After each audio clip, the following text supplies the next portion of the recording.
Check. Okay. Howdy. For the intro, I need that audio.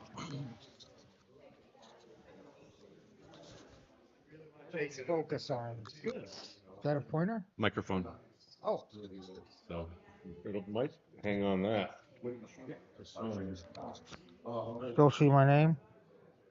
How's that? I figured there's woodcock around. We've got one robin in our, we got one patch in our road of the septic tank. It's got bare ground on it. And there's been a robin that's been sitting there on that grass. Okay. Yeah. Could everybody please take their seats? We'd appreciate it.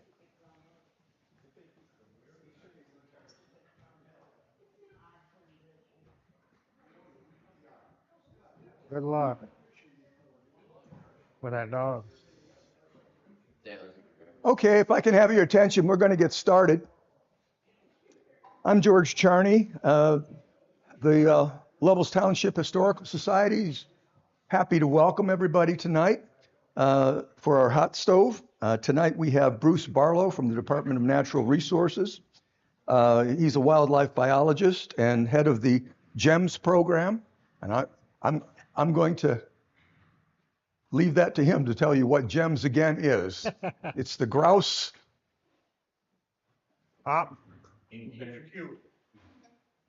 Okay.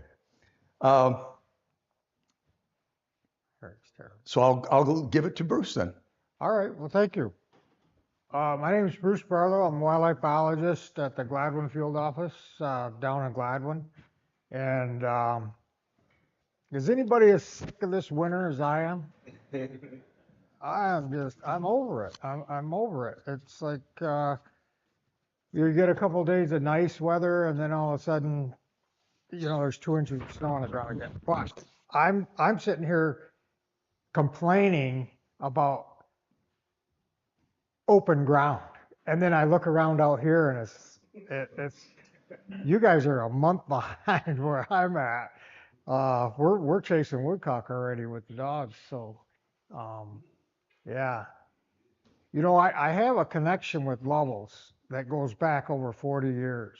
So when I was first starting to get into fly fishing, I discovered Lovells, and I just fell in love with this place.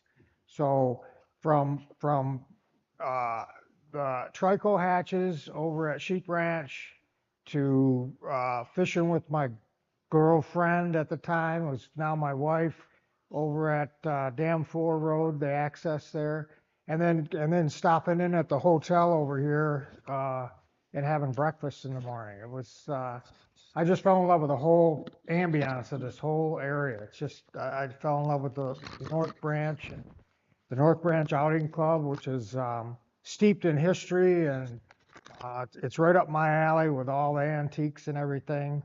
I just love Lovells.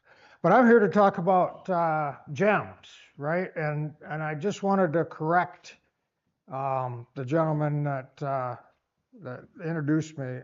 I am not the GEMS, what did he say I was? GEMS coordinator? Director. I am not. So what I am is I am a passionate person about young forest habitat and rough grouse and woodcock. And so I just happen to be lucky enough to be a wildlife biologist with the Department of Natural Resources, and I have a gem in my area. So I help the foresters with habitat management in the Gladwin Forest Management Unit, and part of that management unit includes a gem. And I'll talk about that a little bit later as I get going. Yeah, this is something that I really think is an important program in the state, this GEMS program. So this is one of our kiosks at the Gladwin Gem. This is the one that's on the east side, and I had these are a little bit more than what you'll see at a typical GEMS, because I had these signs. You can see these 2 signs right here. You can't see them very well, but they're, if you're familiar with Oz Warbach and his art that he did for the DNR back in the 60s and 70s, So we took his art, one is on rough grouse and one is on woodcock. And we had them made into these signs and they're paired with our kiosk. So the kiosk has the map of the gem and it also has other information there. All right.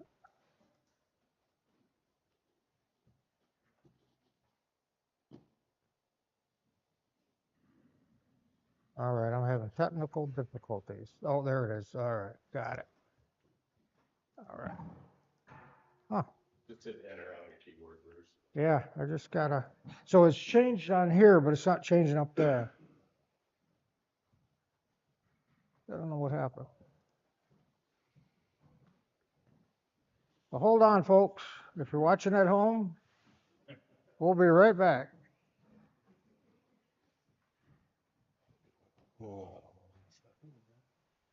I am not an expert at PowerPoint. You're not missing much.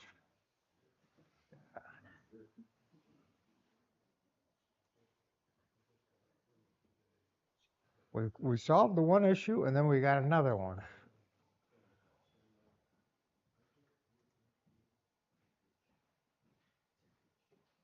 Oh.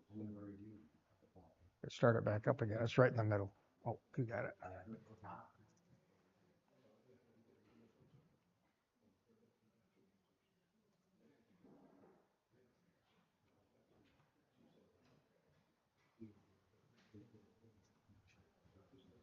Okay, perfect.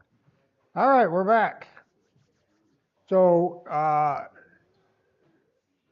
the gems are an area that the focus is for upland game bird hunting, and it's a place that's managed for young forest in a way that provides a lot of that young forest habitat type on the landscape at a more frequent time than what would normal timber management would allow.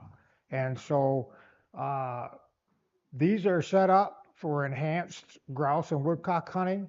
And so there's a lot of, like I said, there's a lot of young forest there.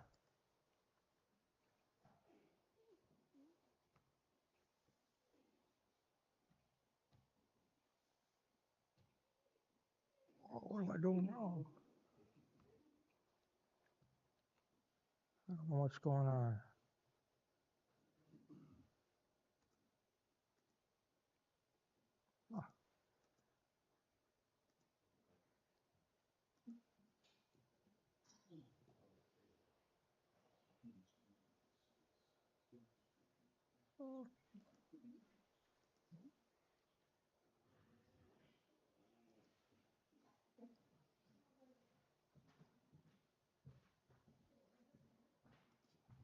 There we go. You got it. I think so.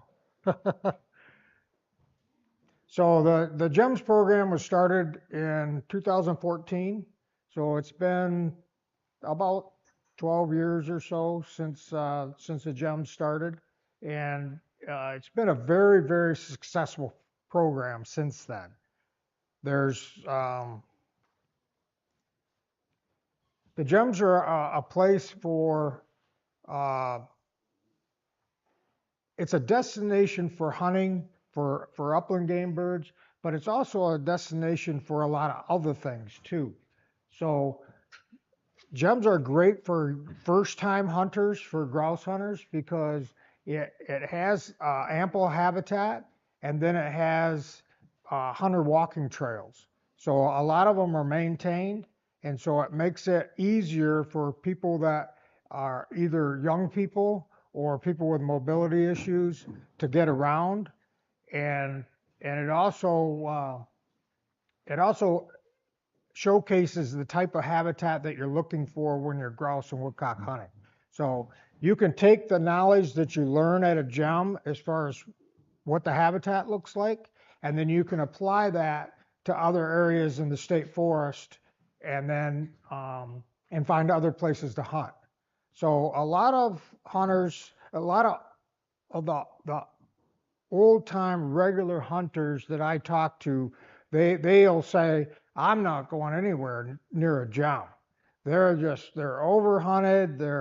The birds are scared. They're skittish. You know, you can't even hardly get a dog or a bird pointed. I don't go anywhere near gems. I go to other places. And but I tend to argue. I've been to gems mid-season, late season, and I found birds. You know, I don't know that it's you know, I don't want to brag. My dogs aren't that great, but uh, but they tend to find birds. You know, so they're there. I have a friend of mine that has actually made it like a goal of his to. So that whining dog is mine. She wasn't that great. Yeah. Yeah. Well, this is one of the examples of that. Yeah, she's just over 3 months old, and she's got anxiety issues. Hey, Dixie. So what I was talking about is a friend of mine has a goal to visit every gem and shoot a grouse in every gem. And I think last year he finally met that goal. There's 19 gems in the state. Do it this way.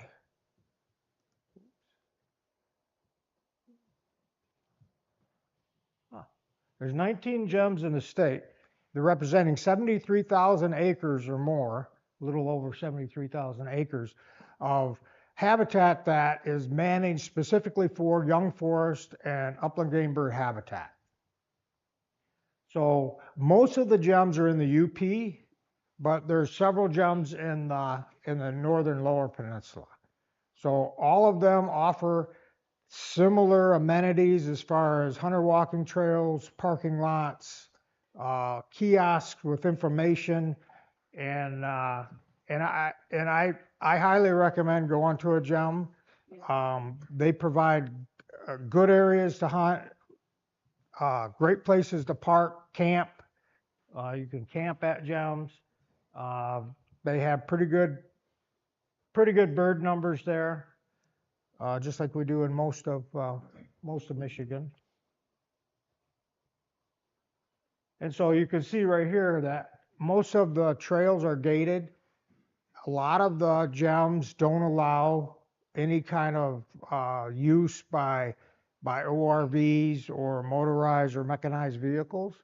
And so when you take your dog behind that gate and on that hunter walking trail, you don't have to really worry about traffic, you know, mechanized traffic, like ORVs going by you or regular conventional vehicles driving by. Most of these are pretty protected as far as foot traffic only.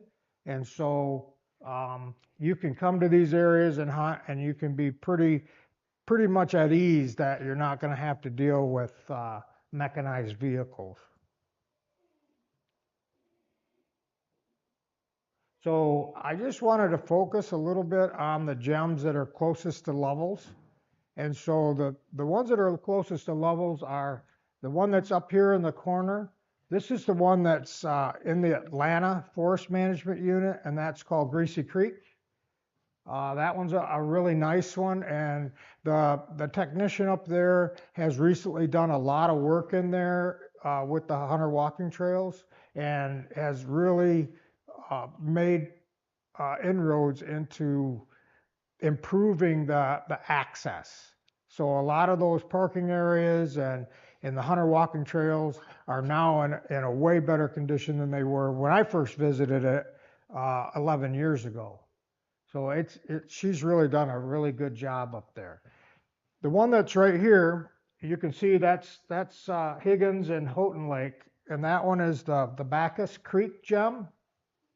And I've been in that one. I haven't hunted it a lot, but I have ran dogs in it, because that's the other thing about gems, is that they're great areas to get out there before the quiet season and tune your dog up or work on your dog with manners on woodcock, because those woodcocks start migrating. They're migrating now.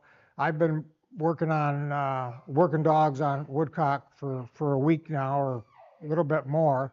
And yeah, you could take her, put the leash on her. You could take her for a walk outside. Yeah. So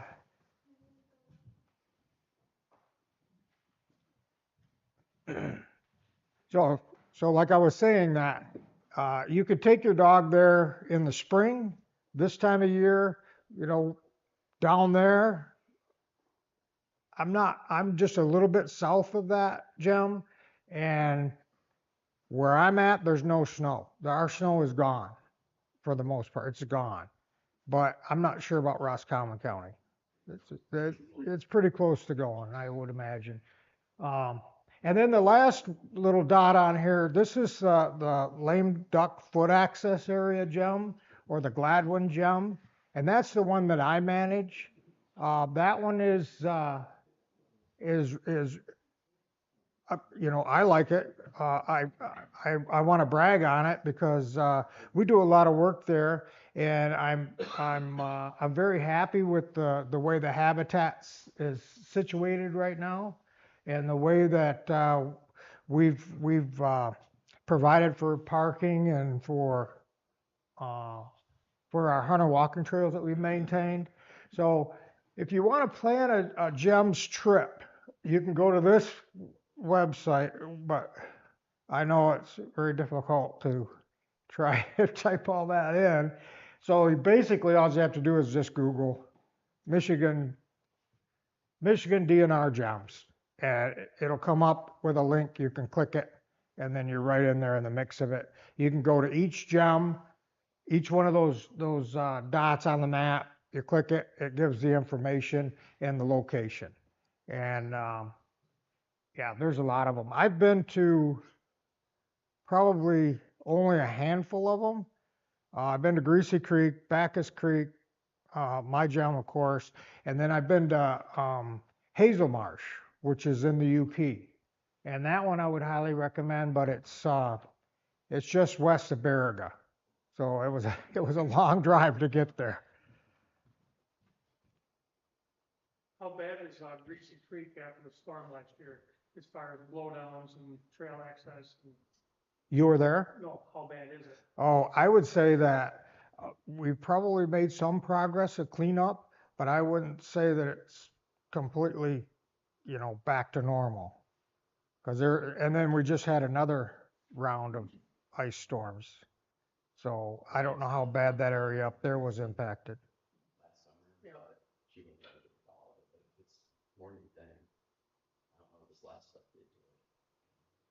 Timber-wise, it looked like what happened to our Aspen Lake.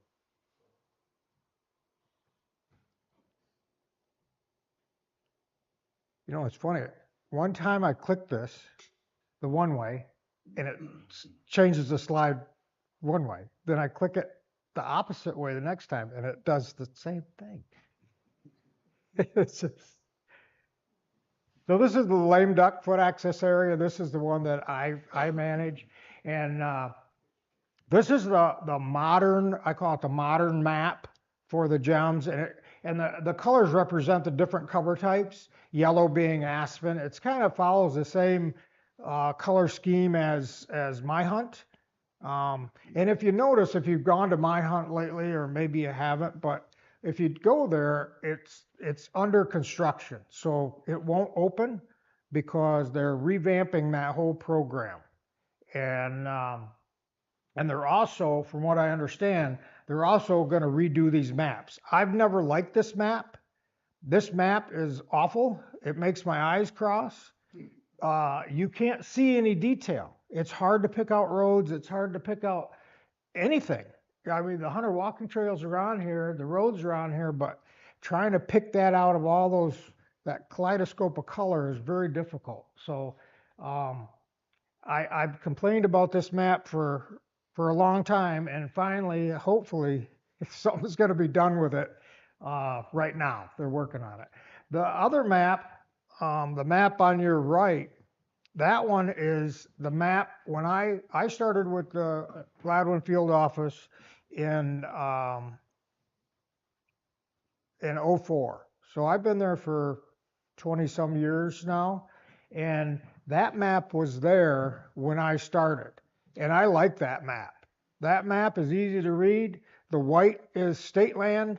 The dark is private land. The roads are highly easy to read. It's easy to figure out where you're at.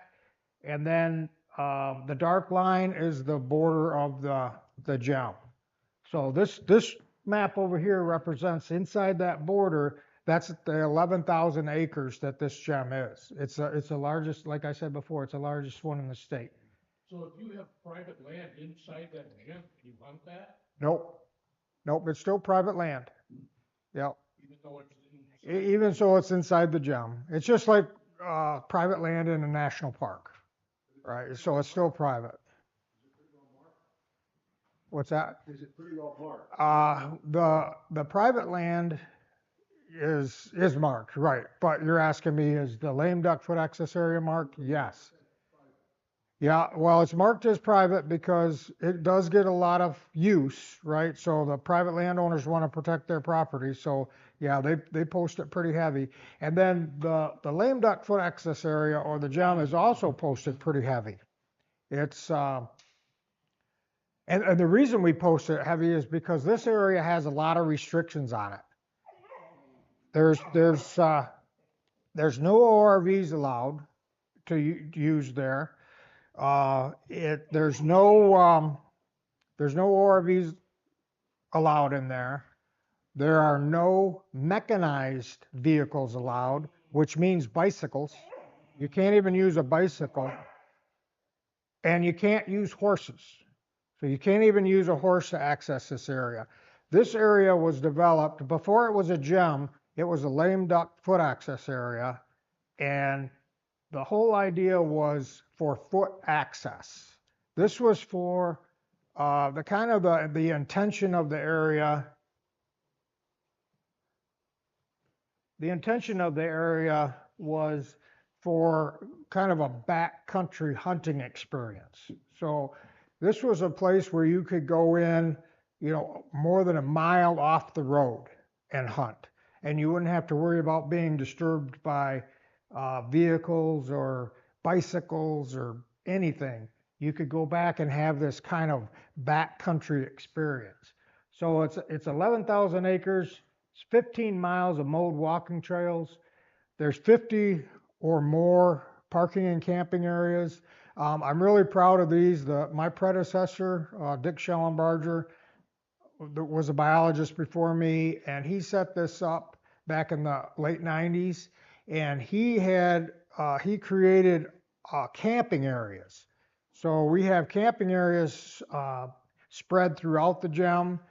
So there are areas that are intended for camping. And what it is they're gated. So during the non-hunting season, we have them gated and protected because we have a large presence of ORVs in our area. Not quite as heavy as St. Helen, but it's getting there. They can ride on the county roads, but they can't ride on the forest roads in this gem. So we do have an issue with illegal ORV use. So we protect those camping and parking areas, most of them with gates.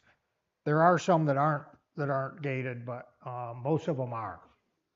So we open those gates prior to small game season, and then we close them as quick as we can after January 1st to try and protect those. There's 6,000 acres of huntable upland habitat in this 11,000 acres. So you're asking me, what is the other, 5,000 acres? The other 5,000 acres is marsh.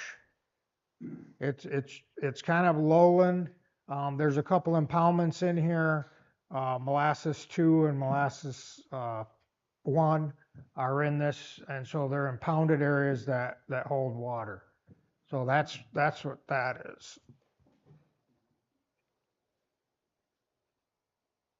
So, like I said, this is the Gladwin Gem. It's also known as the Lame Duck Foot Access Area. It's had that name since the late 90s. It's developed with providing a backcountry hunting experience. And we're trying to be true to that. At least as managers, we're trying to be true to that. But we don't always have the final say. And so there are powers in the department that can override some of this. And yeah, I'm not gonna get on camera and talk about that. But anyway, it's foot traffic only. And I already talked about no bicycles, no horses, no ORVs. It's a really nice hunting experience. It's a great place to go and hunt. And if you just wanted to go and camp in the summertime, there's places that are open that are not gated that you could still camp. And it's a nice place to visit. It's a nice place to run dogs in the spring. So it's not just for upland game bird hunting. So it's also for we got good numbers of cottontail rabbits. There may be a snowshoe hare too. I don't know that I've ever seen a track there from a snowshoe, but they could be out there. It's definitely very popular with deer hunters. They like that back country. They like getting back in there, especially bow hunters. For whatever reason, we've had an uptick in the interest in bow hunting there. Because it used to be 15 years ago, 20 years ago, there was a lot of, during the gun deer season, there was a lot of camps in here.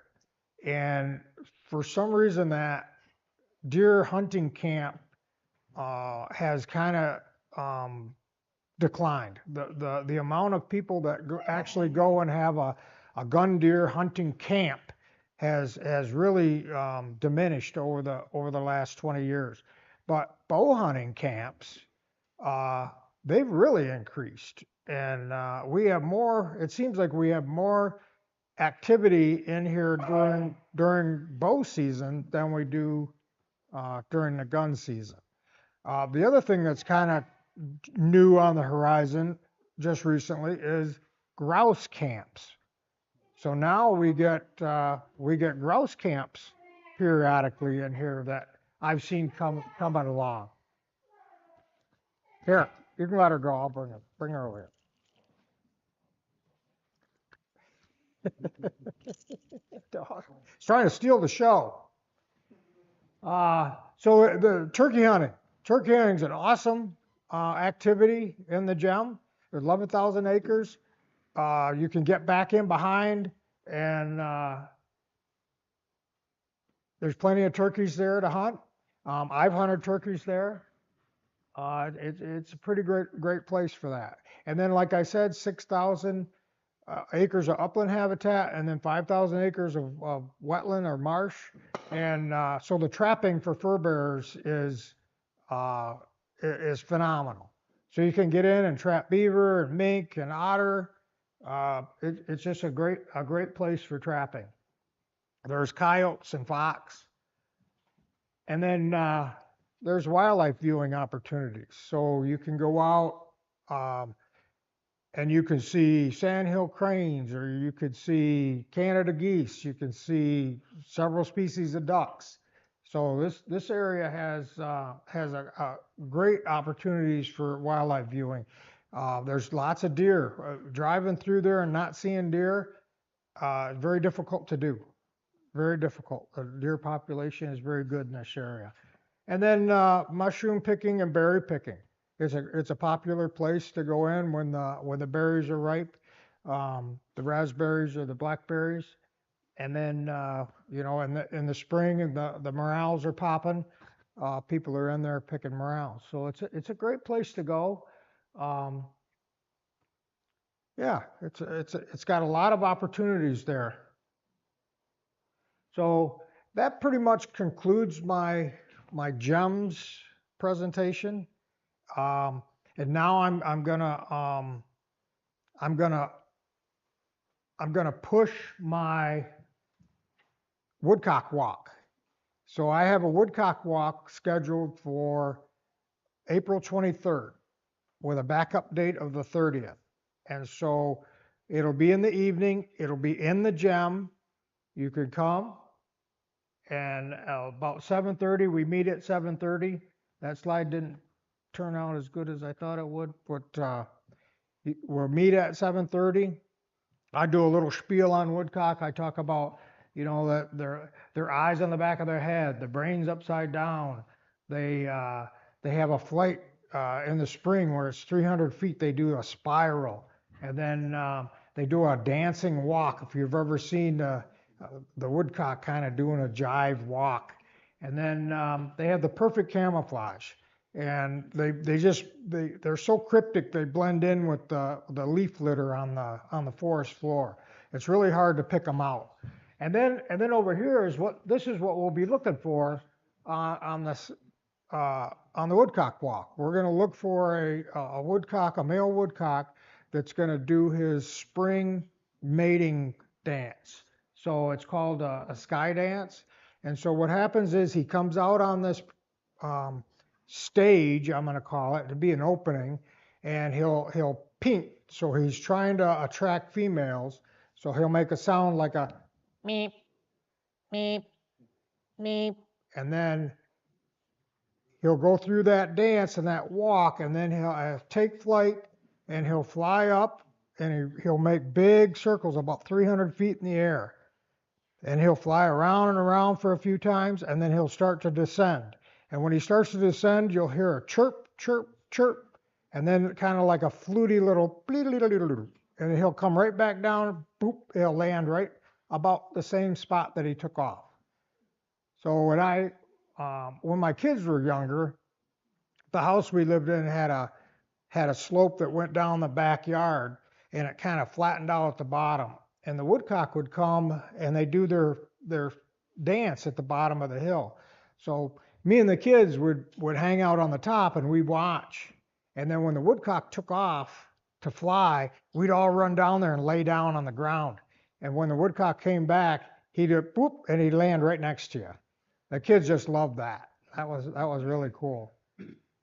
So if you're not doing anything on the 23rd, come down to Gladwin and go for a walk and maybe witness this sky dance of the American woodcock.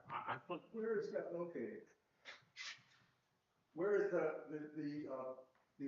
gem located? The gem is in the northeast part of Gladwin County. Okay. So like I said, if you Google Michigan DNR gems, you can key right in on the Gladwin gem. It's right there in Gladwin County. Click on that, and then there'll be information that'll come up, and it's pretty easy to find. It's right off the expressway, about 5 miles. It's if you get off at the Alger exit, it's not too far from there. It's pretty big though. Is there any particular place where you're meeting at? Yep, we're going to be where this star is right here. So if you're coming on I-75, you'll come down Herner Road off of Alger Road, and then you'll come down here, and this is the lame duck truck trail right here. So right on the corner, that first slide that I had that showed that kiosk, there'll be something very similar right there. So that's where everyone's going to meet. If you're interested, I could give you my contact information, and then I could send you that. Pretty sure I know what that is. So just out of curiosity, when does the tick season start? My hair is terrible. Ticks. Ticks, the bugs. Oh, ticks. Have they started yet? Ooh, yes. I know that gem, at least the last few years when I've been there, there's a lot of ticks. Yeah, there's been a lot of ticks, and yeah, it's interesting they ask about ticks because that friend of mine that I mentioned that his thing was to go to all the gems and shoot a grouse. Well, I touched base with him not that long ago, and he was down running dogs in the Portland area, down the southern lower peninsula, and he said his dogs were covered with ticks. Yeah, it was just terrible already. You know, this was a couple weeks ago. And I've seen deer kits down there. I haven't seen them around here, but I have seen them in Roscommon. Yeah, that's what I hear. It's, they're red-legged ticks or black-legged ticks. Yeah. My biggest challenge with the woodcock dance is, I mean, they're dancing in my neighborhood, and I go out, I can hear them really well, but it's really hard to see them because it's just, you know, it's at dusk and It's at they're dusk. dim, and you get a glimpse of them up top, but down towards the ground and through Yeah. the trees, you can't see a thing. For me. So the area where I do the woodcock walk, we're facing the west.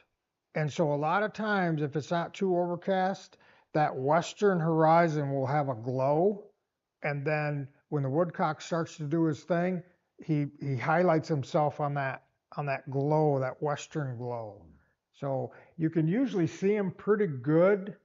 But like you said, they start about, you could almost set your watch by it. It's almost like our surveys start at 22 if it's 3/4% clear or better.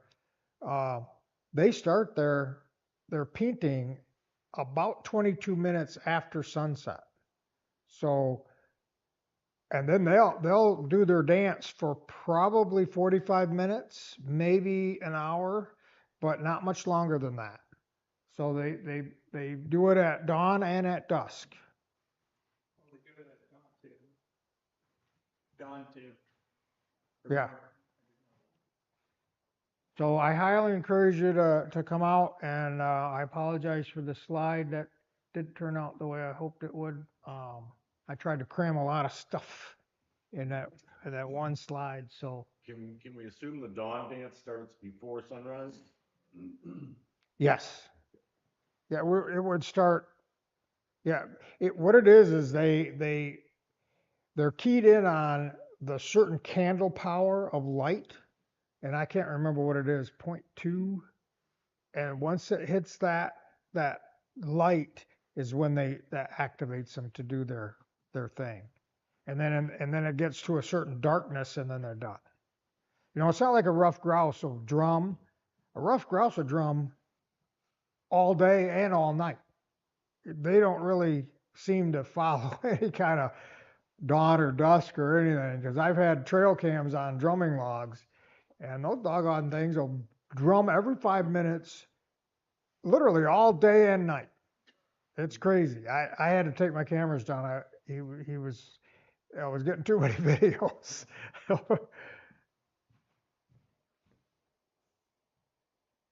So we had some success out on. I took these two young ladies out for the first time. They were upland game bird hunting, and they had some success, which I was very surprised, because they were both using borrowed guns from me, and they actually connected, which really I was like, wow, I was really surprised. So that was a fun day. And then this is a woodcock nest. They lay 4 eggs, and they just kind of make a rudimentary nest. You can't. It's just basically a depression in the leaves, and that's a typical woodcock nest. They lay 4 eggs, and that's what it looks like. It's just a depression in the leaves. So in this one right here, that's my dog, and she's on point, and there's a woodcock right there. But I don't know if you can see it or not. Do you pick it out? Yeah, it's right here. Yeah.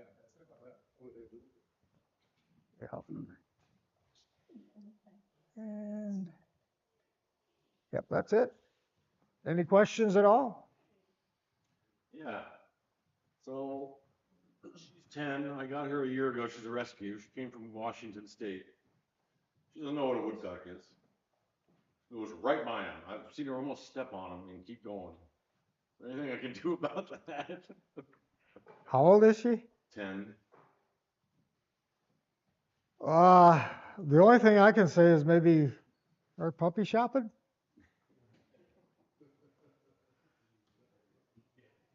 I had another wire hair who came. I came here from Oregon born here, but I came here from Oregon and I brought my last wire back with me. She was a great hunter. She found grouse no problem, but I could shoot woodcock over her. She, they'd flush when we were out in the woods, and I could shoot them. She wouldn't pick them up. She wouldn't smell them. She wouldn't point them. Never. Huh. Yeah, that's interesting. It's normal for them not to pick them up. Yeah, that's interesting. Yeah, when I've got young pups like this one, um, my goal is to get as many wild birds in front of that dog as I possibly can. That's how you get them kind of hooked on it. That's how you get them interested in it. And, uh, and then every interaction they have with a wild bird, it just increases their knowledge and it increases their ability to work those birds. And you'd be amazed at dogs that have had hundreds and hundreds of birds in front of them. Like that dog I had that photo. Um, she literally had, I guess I am bragging, but she's thousands of birds in front of her because I hunt. Uh, I run those dogs until the quiet time, and this particular dog was a woodcock banding dog, and so I banned woodcock up until about June. So she was in on banding woodcock, and then as soon as July runs around, we can get back out there. July 8th, I'm back out, she's back out finding birds. So um, that's my best advice to someone who's got a young dog to get them skilled in finding birds is just to put as many wild birds in front of them as you can. The birds at a preserve where they put pheasants or chukars down or quail or whatever it is, they're great too, but they just don't have the quality of interaction that wild birds do. And that's what you want. You want that dog on wild birds, and you want them to be able to have the skill to work those birds. So any other questions at all? Give us a detailed explanation like you did of the Lovells site. I mean, I've never been on the website. Yep, so if you go on the website, what you'll find is you click on those little dots, and then it'll give you the name of the gem, it'll give you the location of it, and some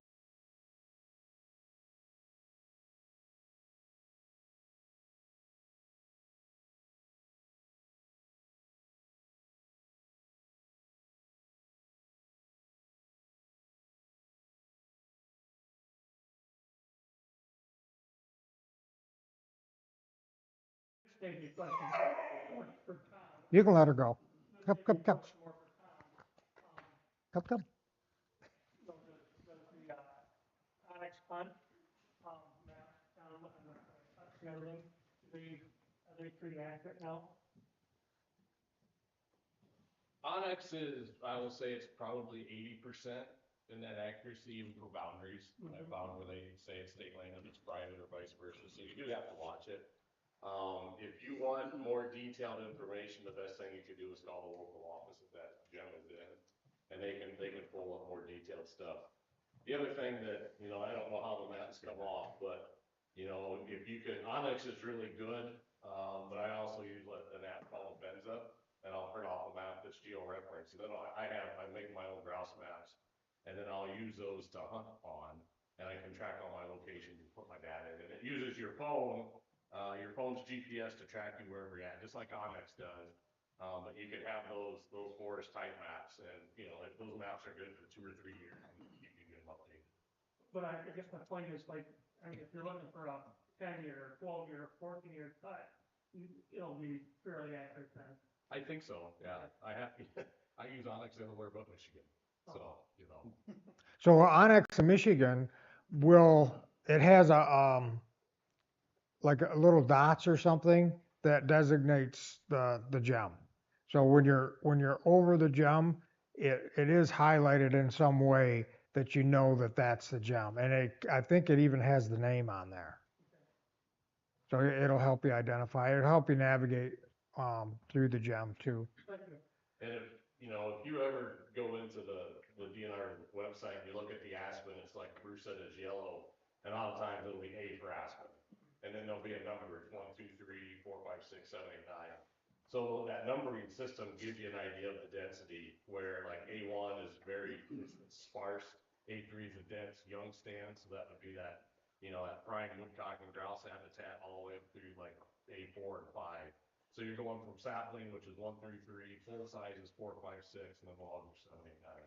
So if you get those maps, that can help you out as well to see where that younger cover is. Thank you. Yeah.